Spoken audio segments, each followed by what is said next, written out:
As we await earnings, let's get to this sharp sell-off with our market panel. Joining us now is Wealth Enhancement Group Senior Vice President Nicole Webb and CNBC Senior Markets Commentator Mike Santoli. It's great to have both of you here. Nicole, I'm going to start with you because we had, it looks like a 3.6% downdraft in the Nasdaq. For the S&P 500, the fact that we closed down, it looks like about 2.3%. This is the first time we've actually seen a daily loss of 2% in the S&P 500.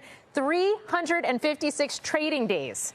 It's the worst since December of 2022. How reflective of that is of the day and the trading, or is it more reflective of the fact that we've had a market that up until now has been very buoyant?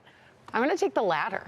It is more reflective of that. And I think above all else, what's happening in mega tech, and that's really where most of this sell-off is coming from today, is that the expectations just got so stretched. And so as we go in and we hear more of the likes of what we heard from Meta last quarter, which is spending is going to be expensive, and we don't know exactly when we're going to get a big return on that spend. And so when Google gives us what it gave us, which was just even the slightest miss and really just none of those upside surprises that we got accustomed to, it starts to look expensive in the short term. And so you're starting to see that play out. Tesla, very different story. But going into more mega tech earnings, I think the question is just going to be how stretched are those expectations? How big is the response to that? But then you have the likes and the revisions on earnings forecasts and financials. And so you see some of that broadening. Our thesis going into this earnings season was that we are in a soft patch with little expectation of a catalyst. So there's likely a consolidation through the first and maybe even second rate cut, where then we really get the validation that we're past peak inflation, we're past peak rates, and we're past peak tightening. And that's not good just for the sentiment, but also from the technicals. And so while it looks nice to see this value trade play out, while the first 10% of names coming in look pretty good, we also think that that next catalyst is more on the validation side and that there's this consolidation that continues over the coming months. What to make of the macro landscape, Mike Santoli? Because you do have a yield curve that's steepening today.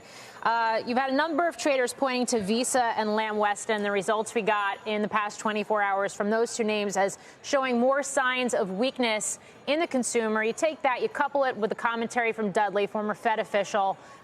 Can we read into this yet? How much this economic softening is impacting the markets, whether it is just a normalization or whether it's something deeper?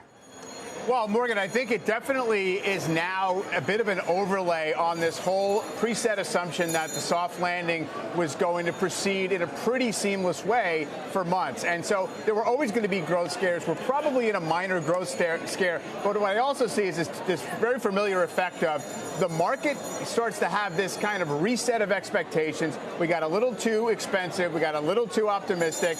We got a little too, I guess, comfortable with the fact that we had this crowding at the top of the index. We start to unwind that, and then news comes along as plausible excuses for why it could be more than just a mechanical rebalancing of the market. That's what we're in right now. I do think there's a risk there that we're going to continue to question exactly how reliable and resilient the economy is going to be. Earnings growth is expected to go up. This is what complicates the rotation story, too, because premised underneath that rotation story was, oh, get out of those defensive big secular growth mega cap tech stocks, get into what? More cyclical, small financial, industrial stocks that hadn't moved yet. Well, cyclicals mean the economy had to hold up.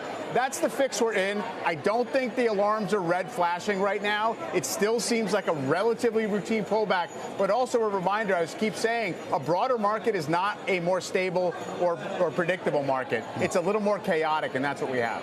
Well, Nicole, I'm going to have to apologize to you in advance because we're expecting IBM results any moment. I might have to interrupt you. But I want to ask about software and the overall global picture right here, because we should expect to see some currency headwinds here based on the strength of the dollar. But at the same time, software has become such an important part of what every business is using, as we saw with CrowdStrike last week, right? So what kind of insight should investors expect to get get from today's results from the likes of IBM, ServiceNow, that gives a sense of whether this turbulence today maybe isn't the biggest deal? Yeah, I think one of the most interesting things that we've heard from IBM thus far is that the adoption and implementation of AI has been far faster than they've seen in other arms of consulting, like Red Hat.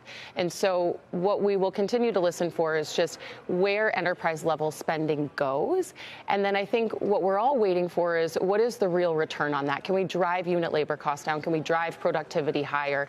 And how much stability does that bring into an economic picture where we are bringing so much reshoring back into the narrative? So as we start to hear things like we heard last week about any glitches to GDP revisions to the downward, when we know right now so much hangs in the ballast of the consumer keeping their head above water and growth staying sticky, well, then I think there's just a great read through into where are we headed in terms of that growth trajectory for business.